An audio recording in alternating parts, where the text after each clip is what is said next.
Day 4 सितंबर को red warning के साथ दिया गया है और 5-6 को ऑरेंज वार्निंग के साथ दिया गया है। फिर उसके बाद रेनफॉल एक्टिविटी थोड़ा कम होगी, 7 को heavy rainfall warning yellow warning के साथ दिया गया है।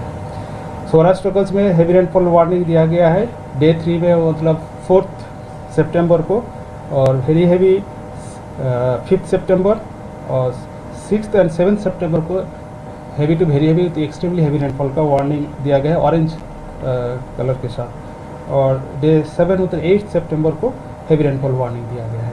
વરસાદની સ્થિતિ અંગે જોઈએ તો હજુ સપ્ટેમ્બર 2 તારીખ સુધી વરસાદ રહેવાની શક્યતા રહેશે।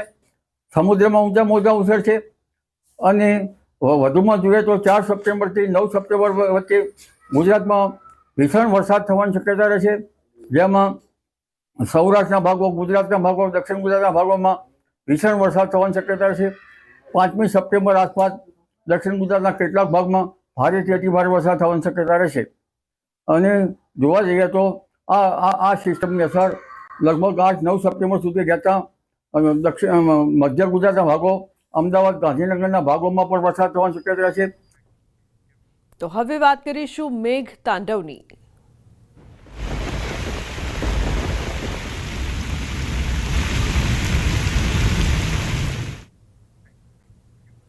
ઉત્તર ભારતના કેટલાક વિસ્તારમાં મેઘ તાંડવ, ઉત્તરાખંડ, ઉત્તર પ્રદેશમાં જળ તાંડવ, હિમાચલ પ્રદેશ, હરિયાણામાં જળબંબાકારની સ્થિતિ, દિલ્હીમાં ભારે વરસાદથી અનેક વિસ્તારમાં પાણી ભરાયા છે। તો અતિ ભારે વરસાદથી જમ્મુ કાશ્મીરમાં અનેક શાળાઓ અને કોલેજો બંધ કરવી પડી રહી છે। બિહારના 6 જિલ્લાઓ માટે ચેતવણી આપવામાં આવી છે। ઊંચા પર્વતીય રાજ્યો સહિત ઉત્તર ભારતના મેદાની વિસ્તારોમાં વરસાદે તબાહી મચાવી છે। તો મુશળધાર વરસાદના કારણે જમ્મુ અને કાશ્મીરમાં વ્યાપક નુકસાન થયું છે। અચાનક પૂરમાં ઘરો, ઇમારતો, રસ્તાઓ બધું જ નાશ પામ્યું છે। ઉત્તરાખંડ અને હિમાચલ પ્રદેશમાં પણ ચોમાસાના વરસાદના કારણે મોટા પાયે જાનમાલનું નુકસાન થયું છે। તો આ તરફ પંજાબમાં ભારે વરસાદના કારણે નદીઓ ગાંડીતૂર થઈ છે। નદીના પાણી ખેતરો અને ઘરો સુધી પહોંચી ગયા છે। પાકથી લઈને ઘરો સુધી વિનાશ થયો છે। દિલ્હી, એનસીઆરમાં પણ સતત વરસાદ પડી રહ્યો છે, જેના કારણે ઘણી જગ્યાએ પાણી ભરાવાની સમસ્યા વધી ગઈ છે। લોકો કલાકો સુધી ટ્રાફિક જામમાં ફસાયેલા રહેવા મજબૂર થયા છે। ત્યારે હજુ પણ આગામી 2 દિવસ સુધી ઉત્તર પશ્ચિમ ભારતમાં ભારેથી અતિ ભારે વરસાદની ભારતીય હવામાન વિભાગ દ્વારા આગાહી કરવામાં આવી છે।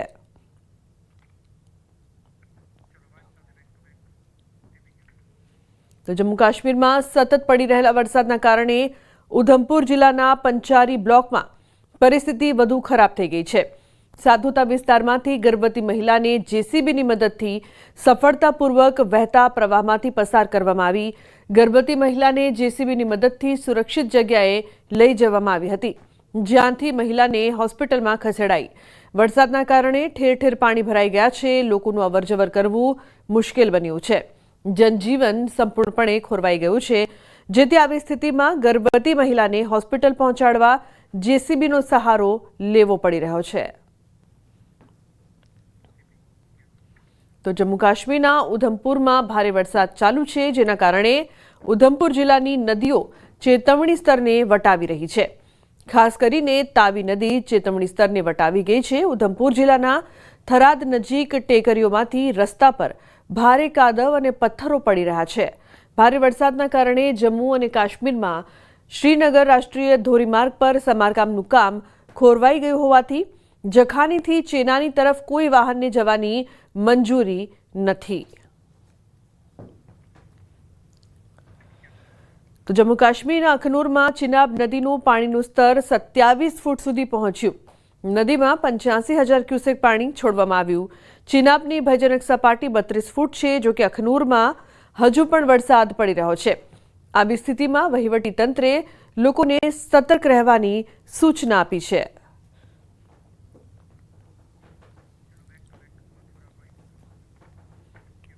ઉત્તર પ્રદેશના મથુરામાં યમુના તેના સંપૂર્ણ વિકરાળ સ્વરૂપમાં જોવા મળી રહી છે।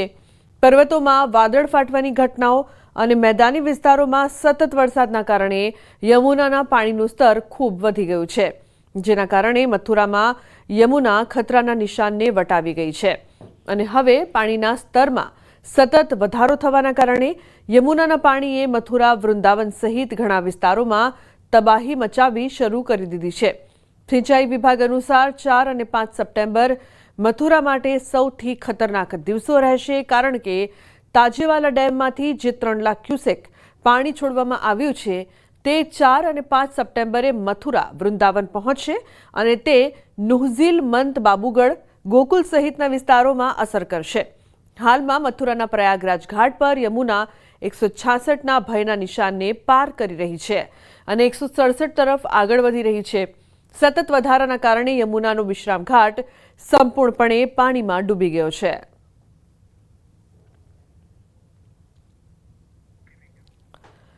દિલ્હી એનસીઆરમાં ભારે વરસાદ પડ્યો, જેથી લોકોને ગરમીથી રાહત મળી છે, પરંતુ આ વરસાદ હવે સ્થાનિક લોકો માટે સમસ્યા બની રહ્યો છે.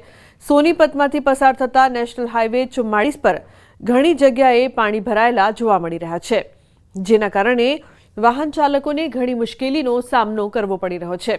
તો સોનીપત ગોહાનાને જોડતો શનિ મંદિર રેલવે અંડરપાસ સ્વિમિંગ પુલનું સ્વરૂપ લઈ ચૂક્યો છે. ઘણી જગ્યાએ પાણી ભરાઈ રહ્યું છે. વાહન ચાલકોને ઘણી મુશ્કેલીનો સામનો કરવો પડી રહ્યો છે. સોનીપત અને ગોહાનાને જોડતો રેલવે અંડરપાસ પણ હવે સ્વિમિંગ પુલનું સ્વરૂપ લઈ ચૂક્યો છે. જો કે સોનીપત મ્યુનિસિપલ કોર્પોરેશનના અધિકારીઓએ દાવો કર્યો હતો કે આ વખતે વરસાદ દરમિયાન સોનીપતમાં પાણી નહીં ભરાય, પરંતુ અધિકારીઓના દાવા અહીં પોકળ સાબિત થતા દેખાય છે. હિમાચલ પ્રદેશના સુંદરનગરમાં ભૂસ્ખલનની ઘટના બની. 2 ઘર ધરાશાયી થઈ ગયા. એક જ પરિવારના 4 સભ્યો સહિત 6 લોકો કાટમાળ નીચે દટાઈ ગયા. ભૂસ્ખલનમાં માતા, પુત્રી સહિત 6 લોકોના મોત થયા છે, જ્યારે 2 લોકો હજુ પણ લાપતા છે.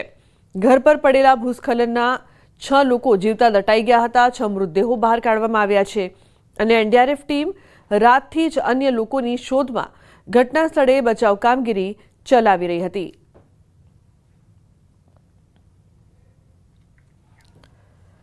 તો હિમાચલ પ્રદેશના પર્યટન શહેર મનાલી અને આસપાસના વિસ્તારોમાં વરસાદે ભૂક્કા કાઢી નાખ્યા. ખીણમાં સતત વરસાદના કારણે તાપમાન ઘટી રહ્યું છે અને બીજી તરફ નદીઓના પાણીનું સ્તર પણ વધવા લાગ્યું છે. ખીણમાં ખરાબ હવામાનને ધ્યાનમાં રાખીને વહીવટીતંત્રે પણ એલર્ટ જાહેર કર્યું છે અને લોકોને સાવધાન રહેવાની અપીલ કરવામાં આવી છે. મનાલીની આસપાસના ઊંચા શિખરો પર હળવી હિમવર્ષા પણ શરૂ થઈ ગઈ છે.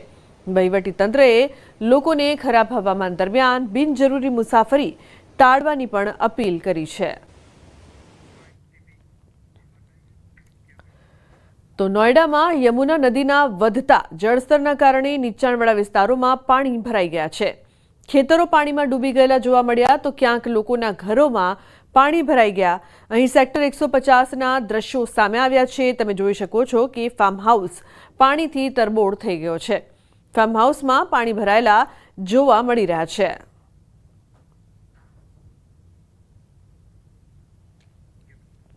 દિલ્હી એનસીઆરમાં પડેલા ભારે વરસાદે સ્થિતિ તહેસ નહેસ કરી નાખી છે. ઠેર ઠેર ફક્ત ને ફક્ત પાણી ભરાયેલા દ્રશ્યો જોઈ શકાય છે. ક્યાંક ખેતરોમાં પાણી ભરાઈ ગયા છે, તો ક્યાંક લોકોના ઘરોમાં પાણી ભરાઈ ગયા છે. વાસુદેવ ઘાટ લગભગ સંપૂર્ણપણે પાણીથી ભરાઈ ગયો છે.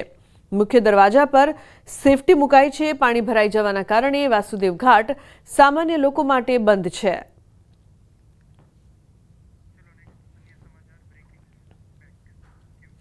અન્ય મહત્વપૂર્ણ સમાચાર